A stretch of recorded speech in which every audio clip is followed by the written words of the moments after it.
Welcome to episode 1 of Tell Us More About That. This interview is with Colton Seale.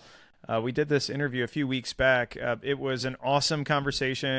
Colton was retired or is retired from the FBI.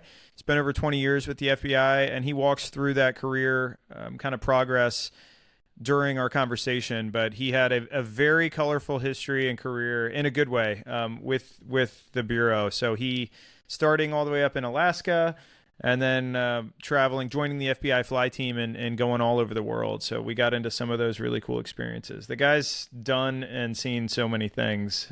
Yeah. We talked about, we get into dog mushing.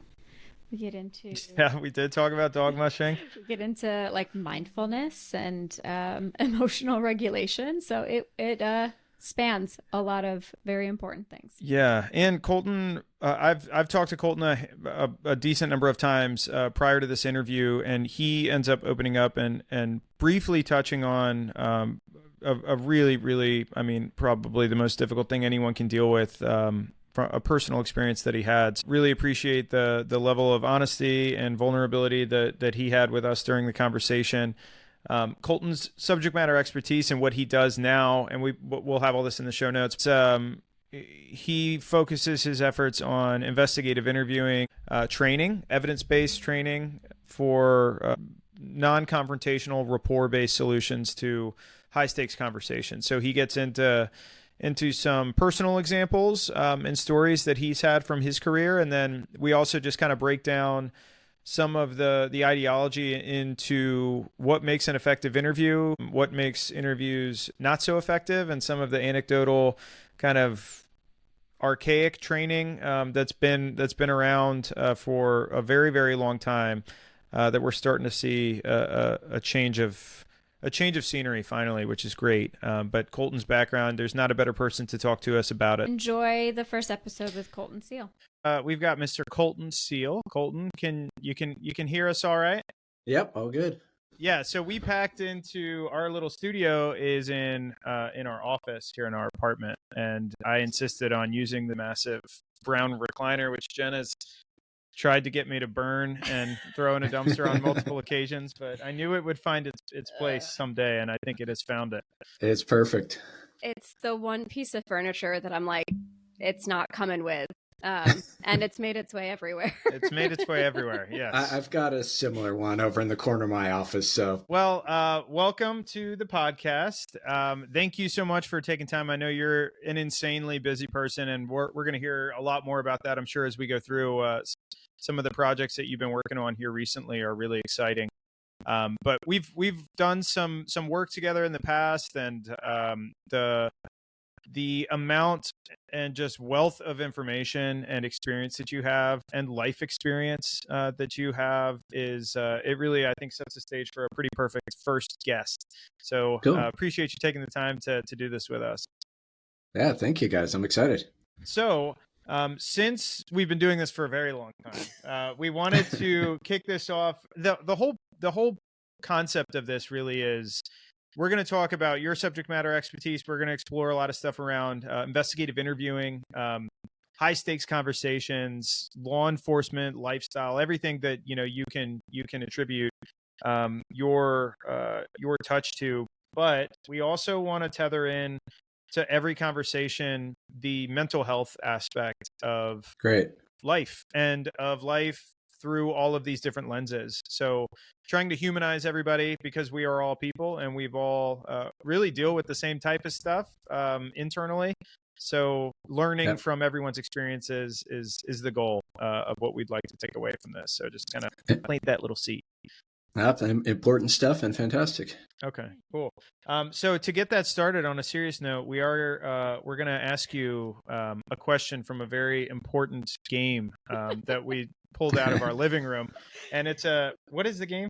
It's called Table Topics Cocktail, and we are sponsored by Table Topics Cocktail. So Jen, you can. I handpicked a bunch, but first one I wanted to ask you: do you think that there is life on other planets? Yes. Okay. Given they just discovered that the entire universe is like 10 times larger than we even thought it was. Right? They found this superstructure that they're like, nothing that big should exist even. So the immensity of it's amazing. Which leads to a funny story why I got into the FBI, because I was a huge X-Files fan and never thought about being in the FBI, but huge X-Files fan. And so all my friends were like, but you love the X-Files. I'm like, yeah, that's not real life. But they're like, don't care. Apply to the FBI. I'm like, okay, why not? Sure. That seems reasonable. Oh, That's funny. Well, yeah. of course you gave like such a good answer to that question. Yes. Oh my but- gosh. Well, that's funny too. When I was in my freshman year of college, I went in for psychology, and I asked if I could minor in astronomy.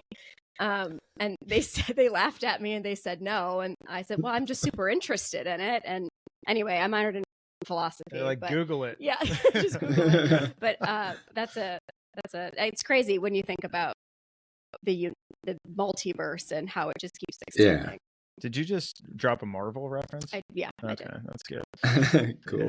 All right. Well, that was a great response to a question that could have gone any number of ways. So, nice job. All right. So let's start with this.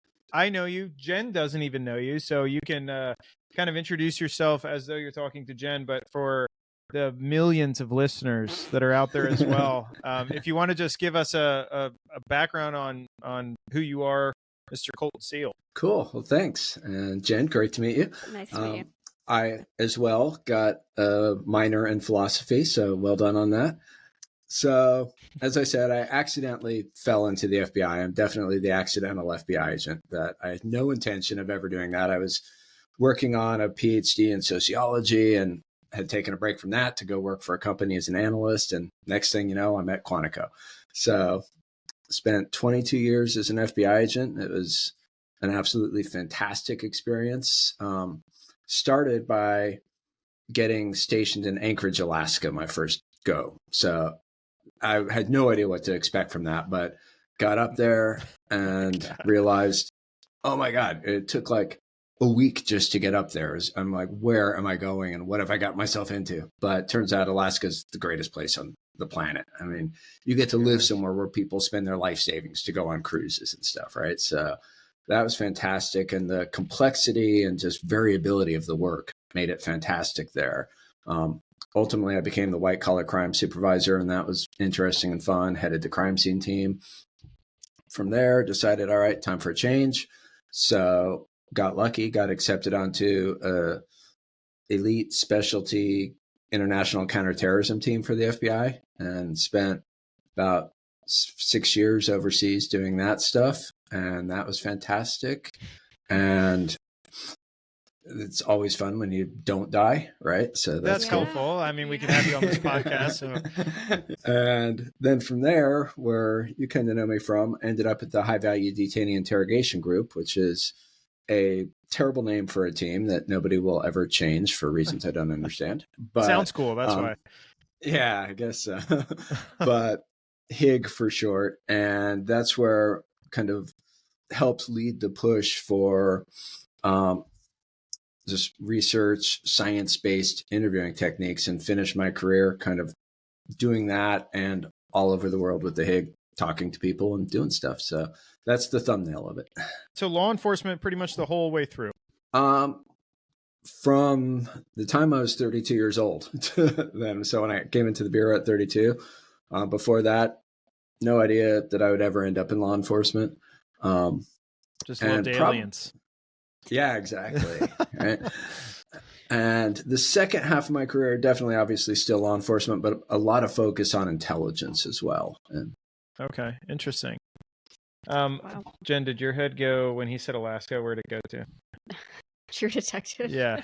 Do you watch True Detective? It's on my list. I haven't figured out how to get whatever HBO something channel it's on. This season's been pretty wild, but it takes place in this super remote village that's a fictional town. I was gonna say, yeah, it's called Ennis, Alaska. But it really paints this picture of just how incredibly depressing it must be to live up there especially when the sun's not coming out. That's kind of the whole premise of the show. Yeah, like it's a wild experience to be dark all day when you go up further north in Alaska, and you're out doing interviews and doing your job or whatever, and it's pitch black, and it just feels so weird. And Gosh. yeah.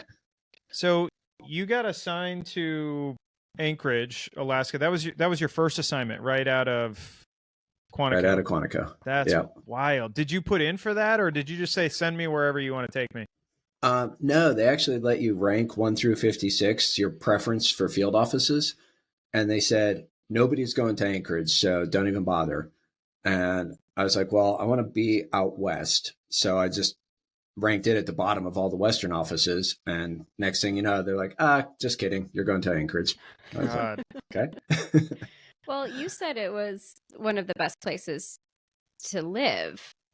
Yeah. What did you love so much about it? I love outdoor things. And so we got up there and we started skiing, mostly cross country and backcountry right away. Then I lied to a friend who was a musher, and he's like, hey man, can you help me out with this race that I'm going to do? He was doing this huge race.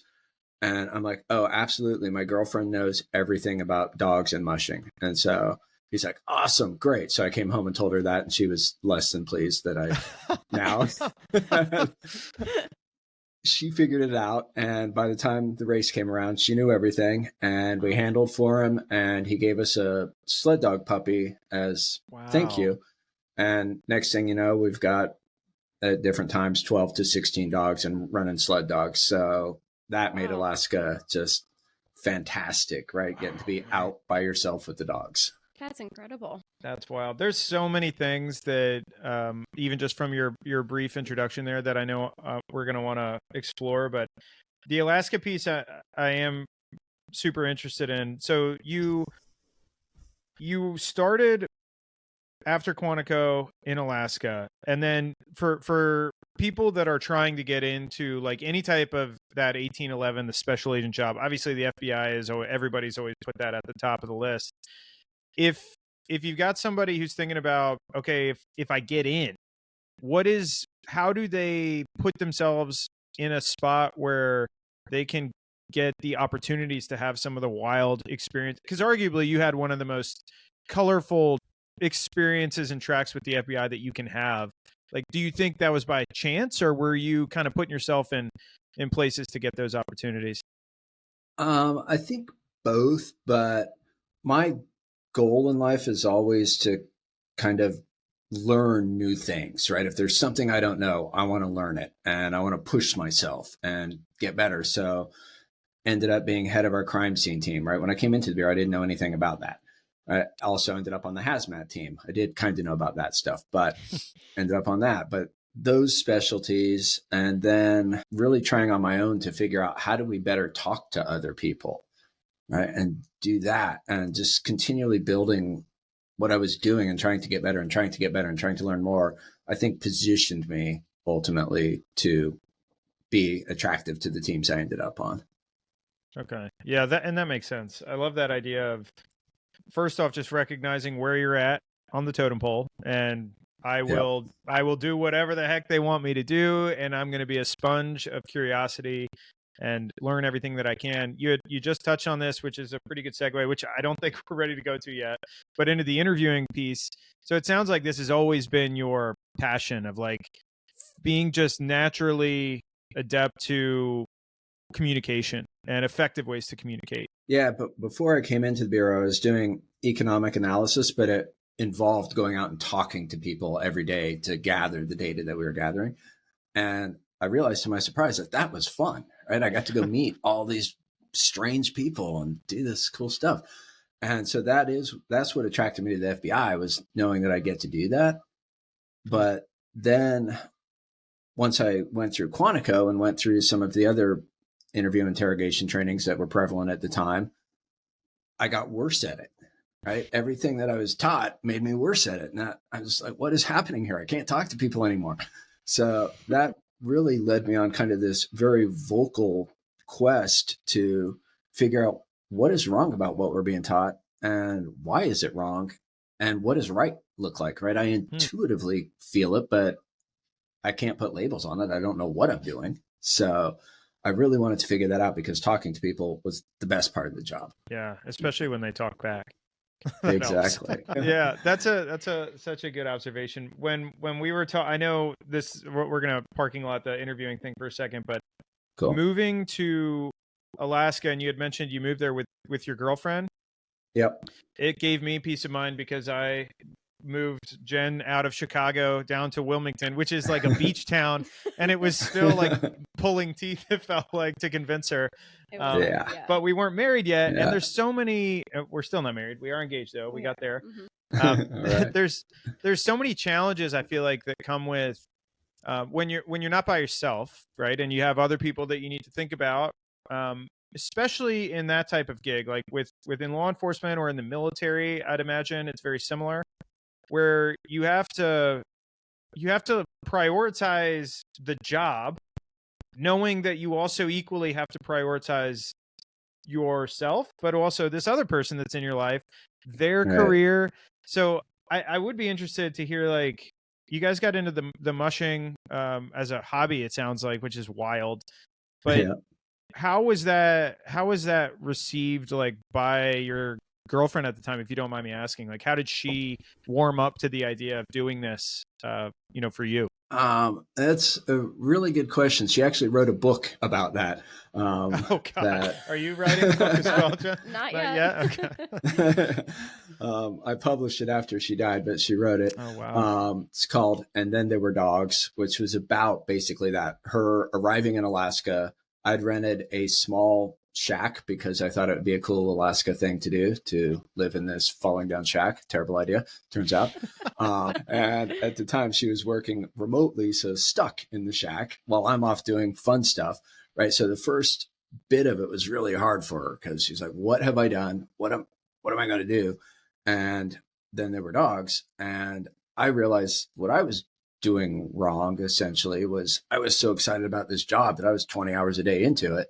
I was like, all right, I have to create a life with Jeannie that is outside of the FBI, right? Mm-hmm. That has nothing to do with it, right? Dogs, skiing. She became a sommelier, so supporting her in that and all of her different endeavors. So really, I think a lot of law enforcement has a very insular, like we all hang out together and we do everything together.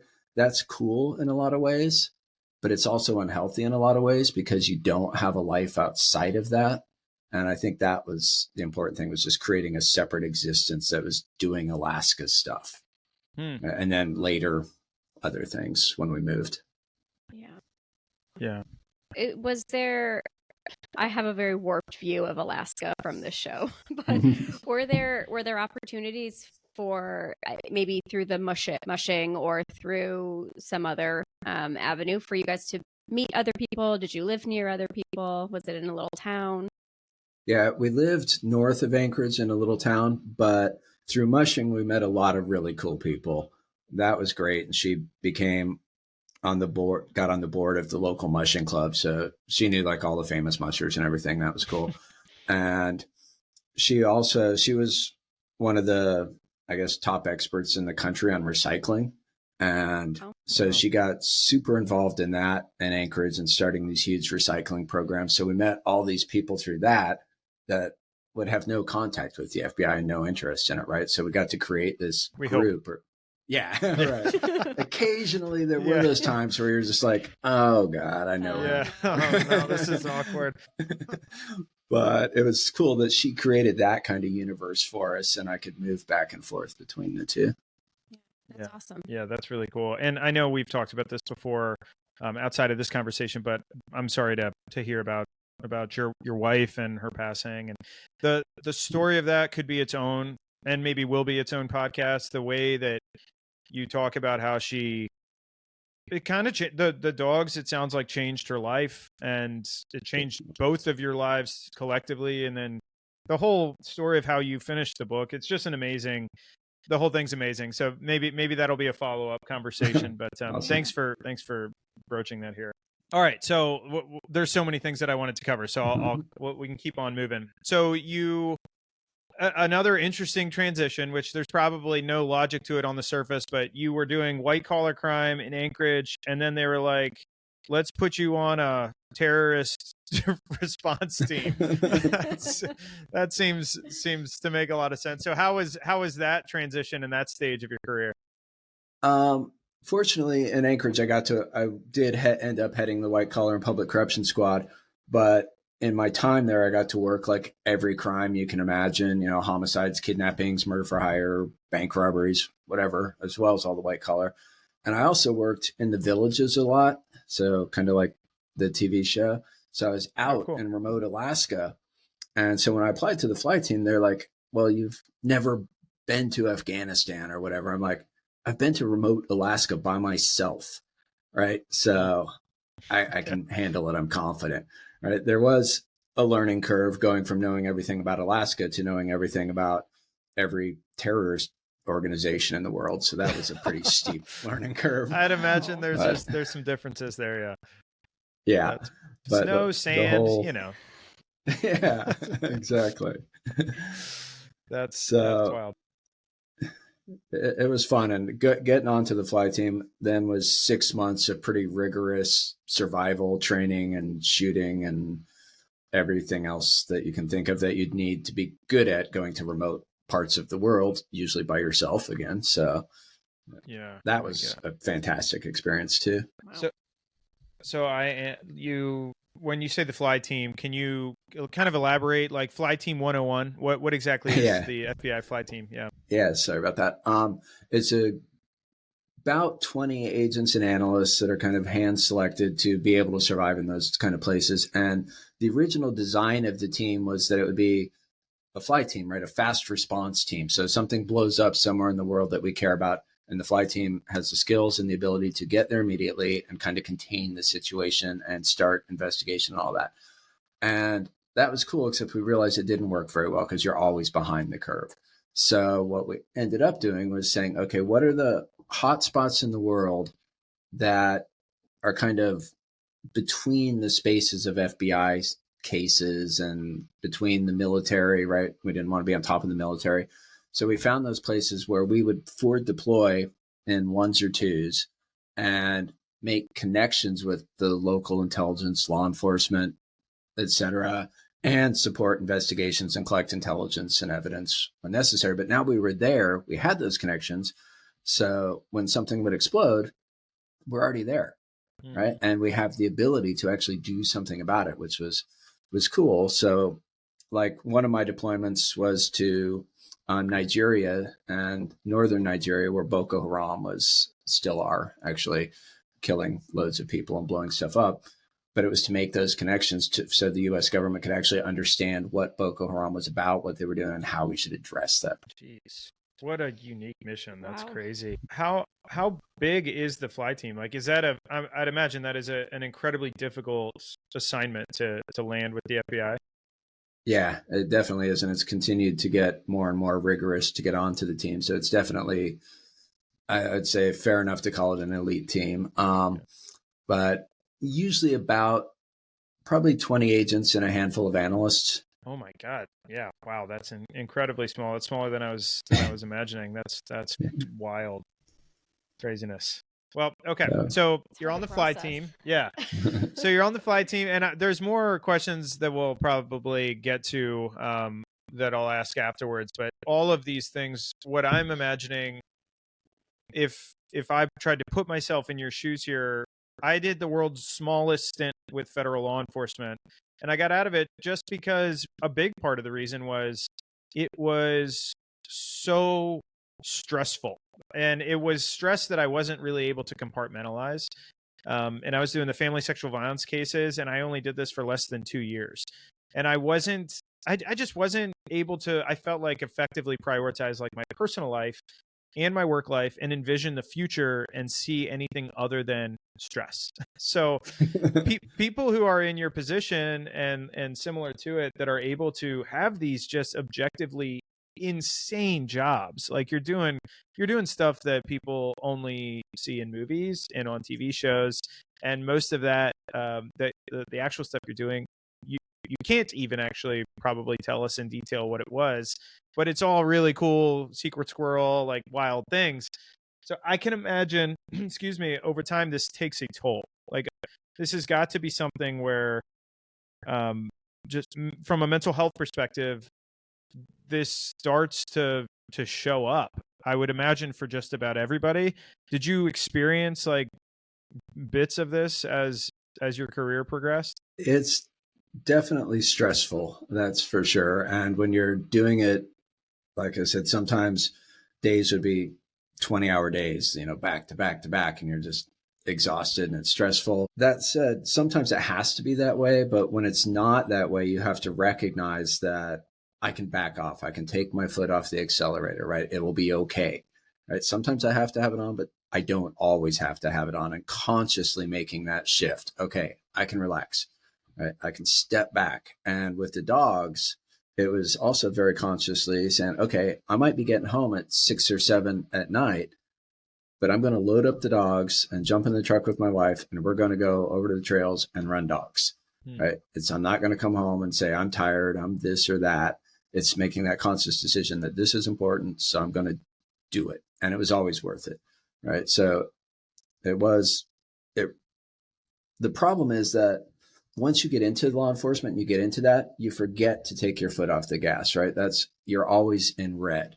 So the sympathetic nervous system is always engaged, and you never take that chance to let the parasympathetic just chill you out, right?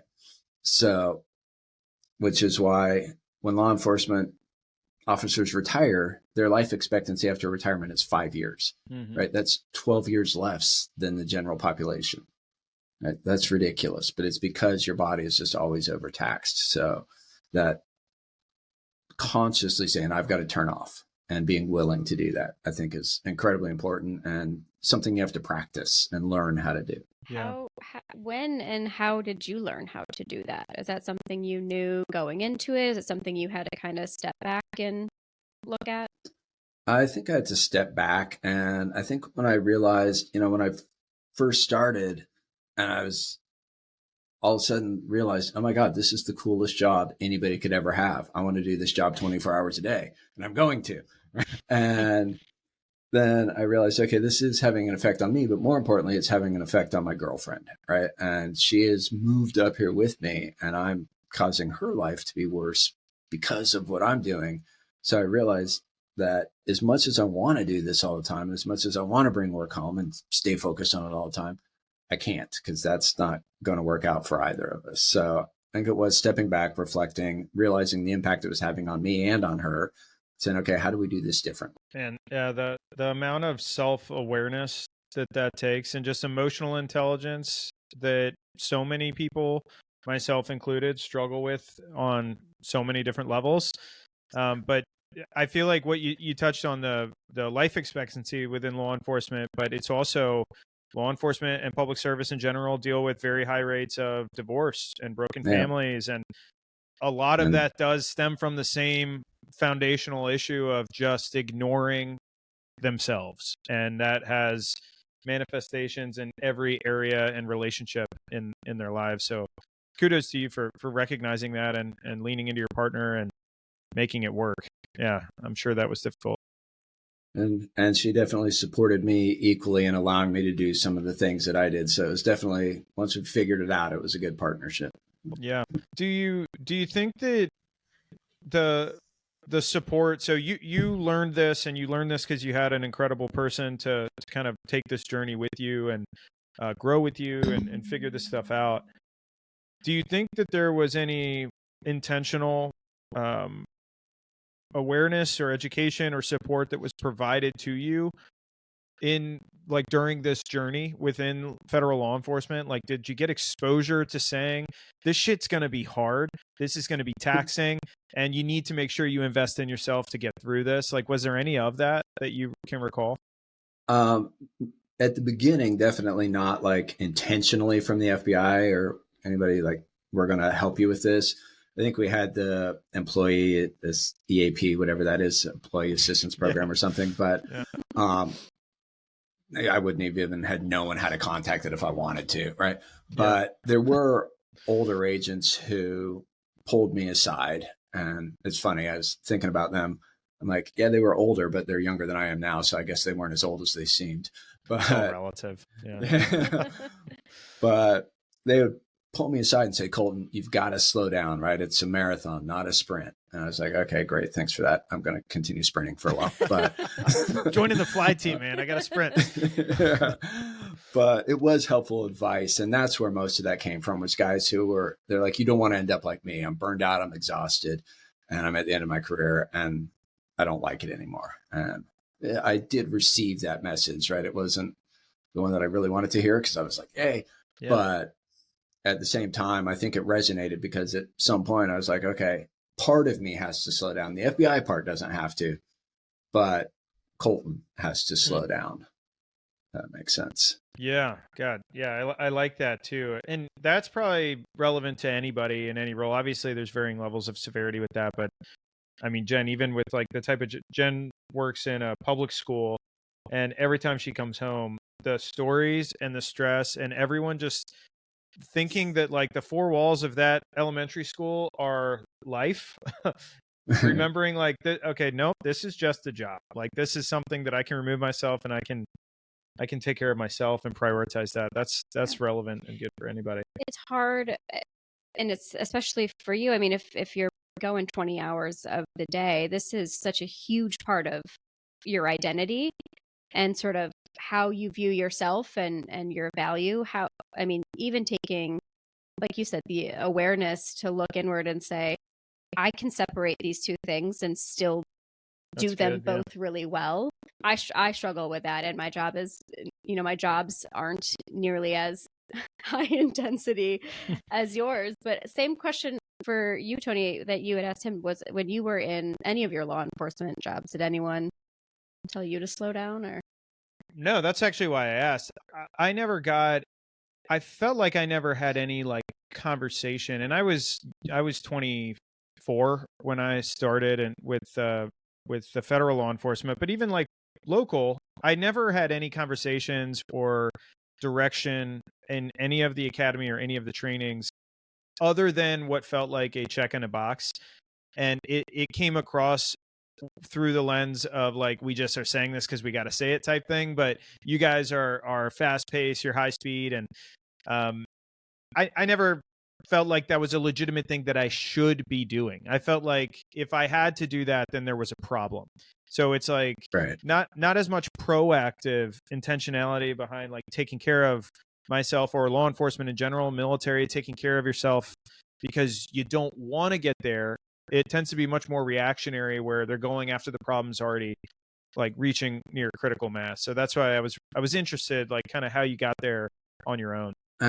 It's interesting because now, there's more intentional programs out there. I don't know how effective they really are because they're still kind of check the box. But what I found with the HIG after we would deploy, and some of those deployments were incredibly stressful because those were larger teams of about 5, and you're under a ton of stress, and they're really difficult deployments to hard places.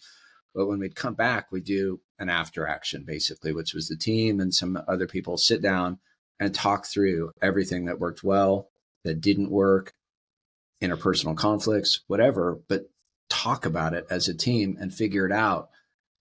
No rules, right? Anybody could say whatever they wanted. Once we left the room, that was it. But that I think made a huge difference in allowing people to kind of de-stress and leave without taking it with them. So I think that's a good model. Yeah, I love that. Talk therapy. You guys were just doing it without a therapist. Exactly. Yeah, that's awesome. All right, so moving along this timeline of your career. So you were doing the fly team.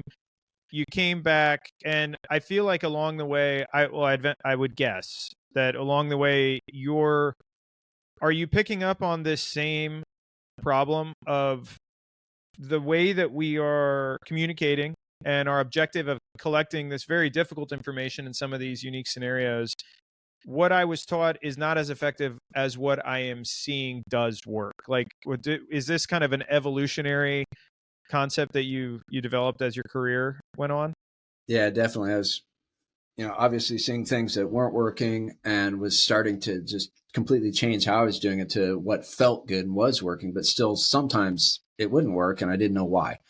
Right. So on the fly team, me and a couple other guys on the team started just digging into what research is out there. What can we find that kind of will help us figure this out and help us kind of systematize what works? And while we were doing that kind of on our own, but kind of, like I said, doing it kind of loudly, so a lot of people knew that we were doing it, the HIG got formed in 2009. And kind of serendipity, two things. One, the HIG was, because at the time it's just a really small group, they were in the fly team space because they didn't have anywhere else to be. And there were some fly team guys who were leading the HIG, former fly team guys. So I got to know them. And then I can't remember what year, 2010, I think, a guy named Faisal Shahzad tried to blow up Times Square. Obama had just, created this HIG thing. And he's like, well, send the HIG. And nobody wanted to tell the president, hey, we don't have any interrogators or really any people on the HIG, right? So they're like, Colton, you know about this stuff, and he's from Pakistan, you know about Pakistan, go lead this thing. Okay. Jeez, man. God. Which, going to the New York field office and telling them that you're there to take over their thing is just not a fun experience. I'm sure that didn't land too well for you. No, it did not. So I learned a lot from that, but it was also a lot of fun. But it connected me with the HIG. So I continued doing my fly team stuff and went over to Pakistan and interrogated people for a couple of years.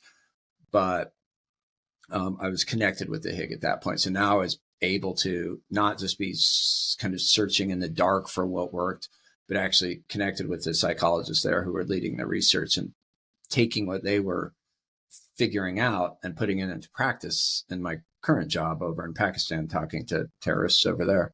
So it definitely an evolution, but one that serendipity just landed me in the right place next to the HIG. That's just wild. So the research that the psych team was involved with, if at least in the States, if there wasn't already a body of research applied to law enforcement type scenarios, like field-based scenarios that are realistic, what type of tangential scenario were they researching that had a direct application to these types of unique conversations that you were having? So some of the core research that the HIG initially did and relied on was by a guy named Lawrence Allison and his wife, Emily. Mm-hmm. And what was really cool about that was they managed to get access to a couple thousand hours of real life interviews of terrorism subjects across kind of the right left spectrum of terrorism. And we're able to analyze those to figure out from a scientific perspective what was working and what wasn't working. So that was cool. If this gets to your question, I'm not totally sure, but it was cool that they didn't have to create kind of scenarios to test it out. They got these videos that they were able to look at directly. Okay, yeah, that does touch on it. The question may not have been asked very well, so I apologize for that. But what I was looking at is you've got a very unique venue that you're researching of how do we have these very, very specific types of very hard, high stakes conversations, but we don't really have much of a body of evidence to examine and research to figure out, well, then what is effective? Have you found that the just general human psychology and human behavior is relevant on a more universal level than a high value terrorist discussion, that the principles are really they work in nearly all settings? That's what I ultimately came back to, was realizing that all this stuff does work no matter who you're talking to. Yeah. Right. Initially, we were like, how do we talk to terrorists? And as I expanded the program, I was like, well, it's about talking to witnesses. It's about talking to victims. It's about talking to your friends, your spouse, whoever. Right. So yes, the general human psychology works across the board. Right. There's really no reason to believe that completely changing how you're dealing with a terrorist versus a normal person is going to suddenly make this terrorist want to talk to you. Right. So treat them like a human, like a human. And there are specific things that you want to focus on in those high stakes interviews to kind of move it where you want it to go and help the person to a point from I do not want to talk to you to I want to talk to you.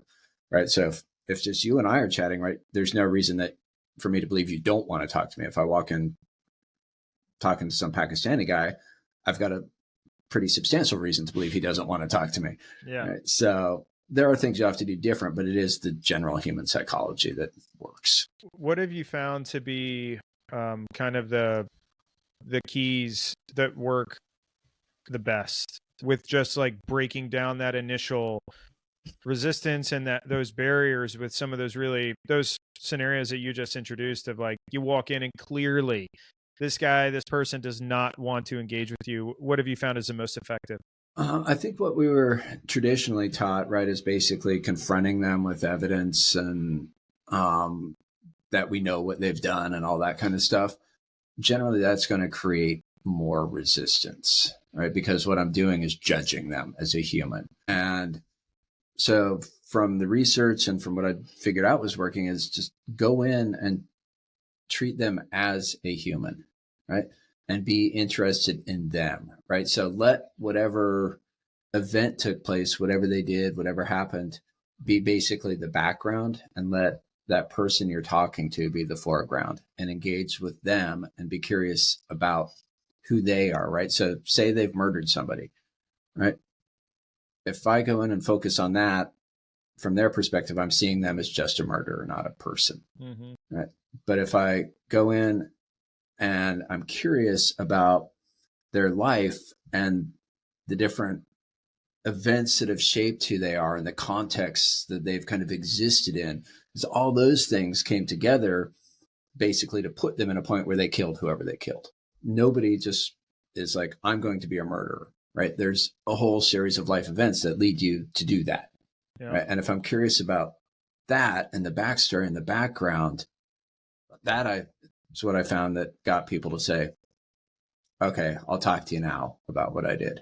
But because it was just letting that other thing, we both know why we're there. We both know what we're talking about. Cool. Now put it behind us and let's just talk about you. And yeah, that's good. Genuine curiosity. Pretty much is what that is. So when you've got somebody that you're talking to, the scenario that you just introduced of you're talking to somebody who's killed somebody or multiple people or plan to, can you walk us through kind of mentally, that's got to be very taxing on so many levels, but for the interviewer, not doing this to be intentionally manipulative, right? Because you don't want to trick them. Right. But you also recognize that we have an objective here, that we need to get this information to stop something in the future or to have justice with this particular incident. So how do you build a relationship with somebody and get their trust and project genuine curiosity when you are looking at a monster, or at least that's what it looks like on paper? So I think the first part is you're not trying to trick somebody, right? I'm always upfront. Here's who I am. Here's why I'm talking to you. And here are some of the things that I hope we can talk about, right? So I'm transparent upfront with that, but then set that aside and let's talk about you first. I think to further answer your question, our propensity just to make situations feel simpler and easier, right? It's kind of cognitive biases. We have shortcuts all the time just to make the world clearer. And one of those is to put people in either you're evil or you're good, right? And ignore all the in between. And if I go in to talk to somebody with it in my mind that they're evil, they're a terrible, horrible person, right? That's going to make for a really difficult interview because I'm going to be projecting that, and it's putting way more stress on me, right? And on them. But if I recognize, like I said, that all right, I don't see the world as just evil and good, right? I see the world as a whole lot of gray, which is confusing and difficult. And so we try to ignore that. But if we just pay attention and say, yeah, that exists, cool. Let's understand, like I said, the context that led to this thing happening, right? It's not that you're evil. It's some reason this happened. I want to understand that, right? And if that makes sense, but that is what I found helped, is really focusing on that and making that mental shift. Yeah, what they did was horrible, right? And if I worked the crime scene and had to pick up a dead body or something, right? That's always horrible. But you also set that aside and say, there's a reason that happened. I don't know what that reason is, right? Genuine curiosity. I want to understand that, right? and I'm doing my job, Yeah. right? Which is important. Yeah, which is the reality that it all boils down to is this is your job. So you do have to have, you got to be in these tough situations. You got to have these tough conversations, but there's effective and ineffective ways to do that. And I love the perspective that you have on having these effective or evidence-based conversations in a way that work. And it's not just going along with, okay, I was trained this way, I have to do it this way. Always having that curiosity of being like, well, this seems to be pissing the guy off even more. So maybe if I try something else, and you sticking at that obviously has paid off for, so many changes within the investigative interviewing community. So that's awesome. I think too, I mean, that doesn't just come naturally for everyone, is to have that.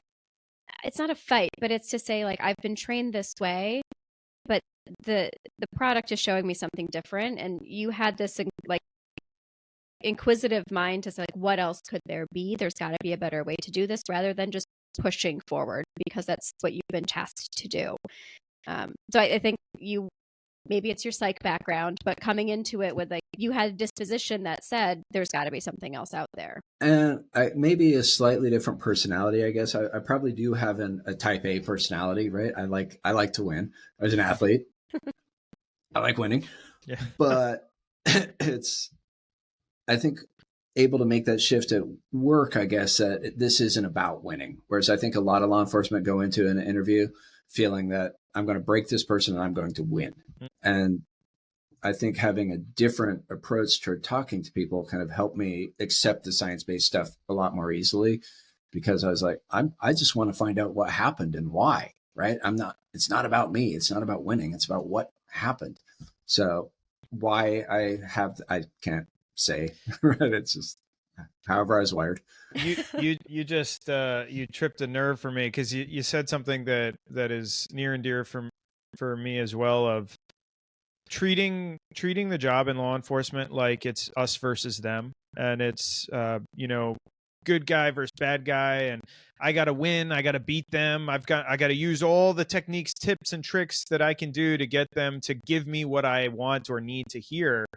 And your approach is different, because your approach is it's not rooted in this almost like selfish endeavor. It's rooted in, you actually care.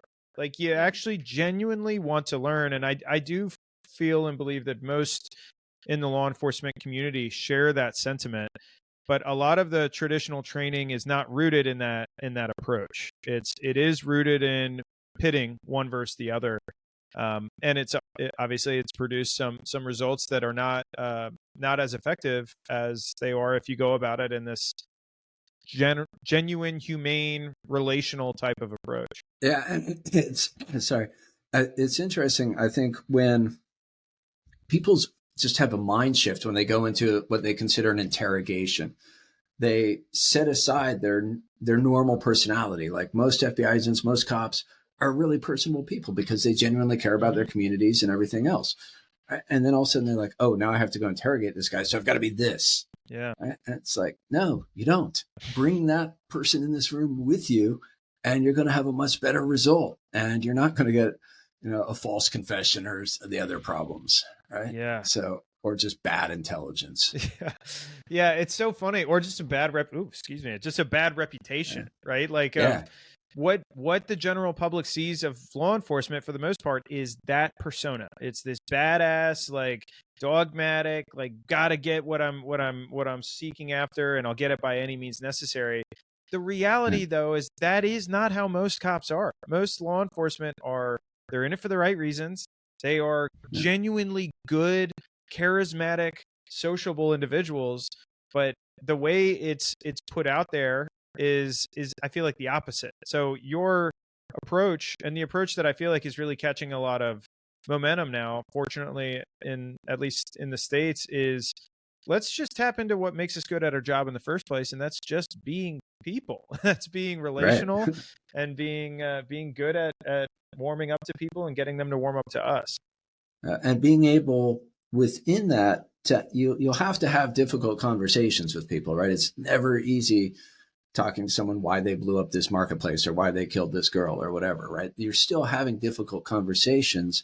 So it's not just being nice, but it's how do you have those while being fair and transparent and direct with somebody, and so they know you're not trying to trick them. Yeah. And that's the challenge, I'm sure. And I would guess that, and you can obviously speak to this, but the overwhelming majority of people that you've talked to that have done terrible, heinous things, they didn't do them because they wanted to do a terrible and heinous thing in principle. They did them because they were responding to something else. And they believed what they were doing was a justified response to that problem.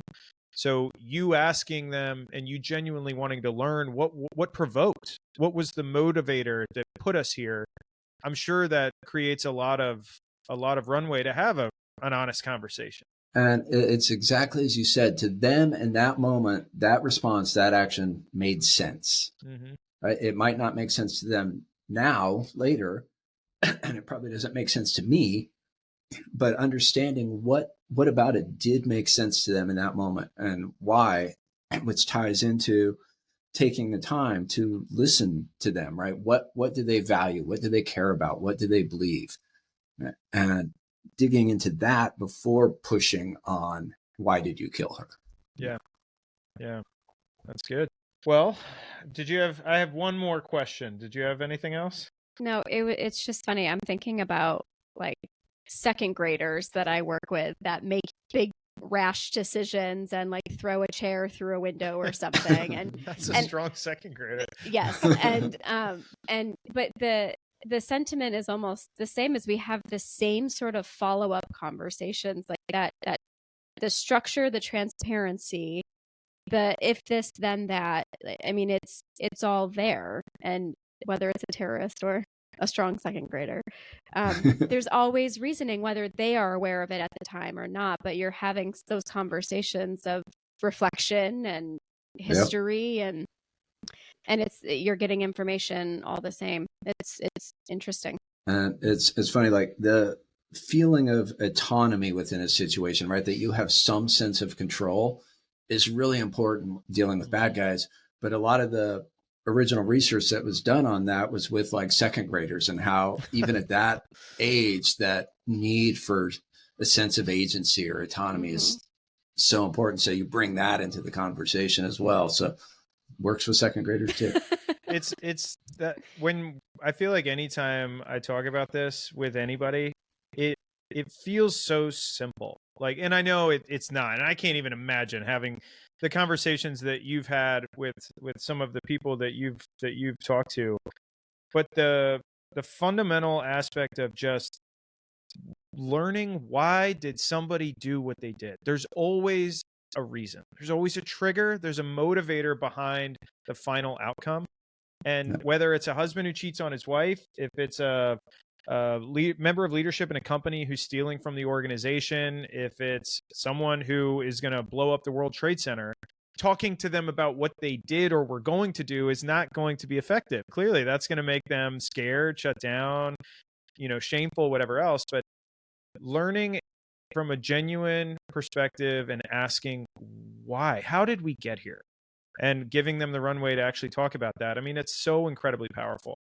And I think it's doing it genuinely is the hard part, right? Like, I don't know if you remember Jodi Arias. She killed her boyfriend, Travis, kind of very violently. A wild case, if you watch those interviews, which don't work out very well in the end, it's the interviewer is making an attempt to understand Jodi, but it's very obvious that he's just doing that to manipulate her into saying, yes, I was jealous, so therefore I killed him. Mm-hmm. Right. So even though one way you can look at, maybe he's kind of doing the right thing, but it's so transparent that he's doing it to manipulate her into saying something. And then at some point he finally just says, well, it's because you killed him. Yeah. Right. So it's like, no, wrong way about this. But so it's, how do you do it genuinely without trying to manipulate someone? Yeah. Well, that takes a lot of you said emotional intelligence earlier, but it takes a ton of emotional intelligence for the interviewer and emotional regulation for you Yeah. to shift your own perspective and to show up authentically. And I think any of us can tell immediately if someone is feigning interest in what we're talking about or is pretending to care. And that, like you said, is so transparent. And I think we forget that sometimes. And that's a great point with the emotional regulation, because it ties back to the mental health piece. And so I think mindfulness meditation is something that every law enforcement officer should really learn and practice, because it does allow you to approach stressful situations with that emotional regulation, right? And to be able to shift perspective and see it from another point of view, right? So old style interviewing was always about our point of view, our interest, right? Now we've shifted that to being able to see it from their point of view. But I think you can only get there through intentional things like mindful meditation and the like. So I plug for that. No, that's so that you just triggered another question, but the mindful approach to it and having like being able to ground yourself in an interview and stop yourself from going down this rabbit hole. What are some effective strategies that you've done? Because I think it's got to be much more difficult in the interview, right? Well, like you recognize it and you need to take a couple seconds to refresh.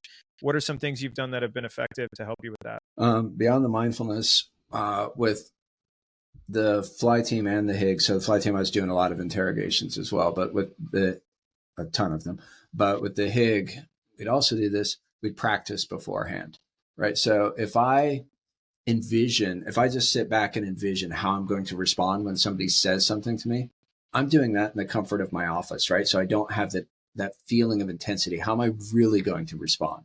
So we would, before going out and doing an interview, I would sit down and have somebody role play the subject, and they would yell at me. They'd be tough. They'd be harsh, right? So I was able to practice. How am I going to deal with this? So they'd role play the person, how this person will respond. How am I going to deal with that? And how am I going to internally deal with it? What am I going to say when they tell me to F off or whatever, right? How am I going to respond to that and keep the conversation moving forward versus getting pissed off and stopping the conversation, right? So that to me was the biggest thing, which I think is different than, because most interviewers tend to think, I've got it, I'm good at this, it'll be fine, right? But you haven't taken into account how you're going to respond when things get tough. So really practicing that before you go into that room makes a huge difference. Yeah, I love that. Getting yourself kind of prepped for it. So there's always going to be surprises, but there's not as many. Yeah. Yeah. So you predict, if I say, this is what we need to talk about, I'm going to predict how they're going to respond to that. Okay, fine. Or wrong guy. It's not me. F off. Right. How am I going to respond to those two different things, right? To keep it moving forward and having that planned and ready, right? There's going to be a million other variables, but now I at least have a place to adjust from, right? I'm not just winging it. I love that. What is just a quick example when we talk about mindfulness and the reality of doing that during an actual interview may seem unrealistic to some people of like, well, I'm in the middle of a conversation. Yeah. How am I supposed to like ground myself? Like, can you give an example of what that may look like in real time? So practicing it, like I've lived in the forest. So my mindfulness meditation is picking a tree, focusing on it. And every time some random thought comes into my mind, just shove it aside and go back to focusing on the tree.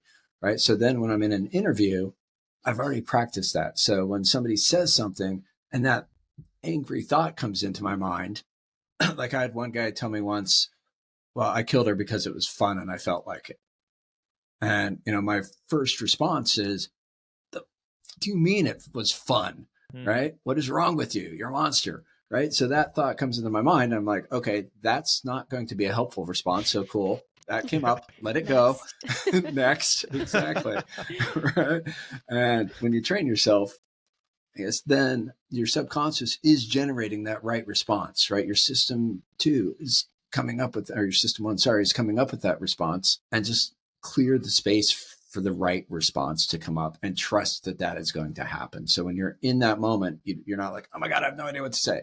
You're like, I do know what to say. It'll be here in 1/10 of a second. Cool. There we go. Got it. I love that. And no one's pushing. Like, you're the one driving the car here. So taking 1/10 of a second to not put your foot in your mouth is definitely a well-placed investment. Yep. Yeah, I love that. And it's practice too. Like I what you said about you've done this when you lived in Alaska, and you trained yourself on focusing on the tree and pushing the other thoughts aside. If you don't practice outside of the interview room and you just say, okay, I'll emotionally regulate if I get in the position when I need to, but you've never practiced, you're not going to. You're going to tell the guy he's a monster. Yeah. Yeah. Yeah. It's such a great point. This is literally a conversation we had yesterday. Yeah. I'm thinking like, man, I hope Jen's taking some notes here. I am. No, just That's funny. not entirely accurate. But I do like all of these concepts, different applications, but it's dealing with people. Like, how do you treat people with respect? How do you get people to not respond emotionally, to respond more rational, so that you can have a productive exchange? Like, no matter what the context, that is literally the chemistry of it's all the same. Yeah. And if I don't respond to them angrily, right, they may be angry, but you can't sustain that when you don't have something fueling that fire. Right. So gradually it'll come down if I just let it versus make it worse. Spot on. Great. Yeah. So I'll leave it with this. I know that you've been in the interviewing space now for a while, and now you've jumped into it more directly, right? Can you tell us a little bit about you have a consulting company and what type of work you guys are doing and how people can get in touch with you? Yeah. So started a company, Pyxis Academy. Pyxis is a Southern Hemisphere constellation that used to be used by mariners as a compass, basically a guide. So I loved that because I'm not telling you more astronomy. More astronomy. There we go. But I love the compass idea because I'm not telling you exactly what you have to do, because good interviewing is going to look different for you than it looks for me, because we're two different people.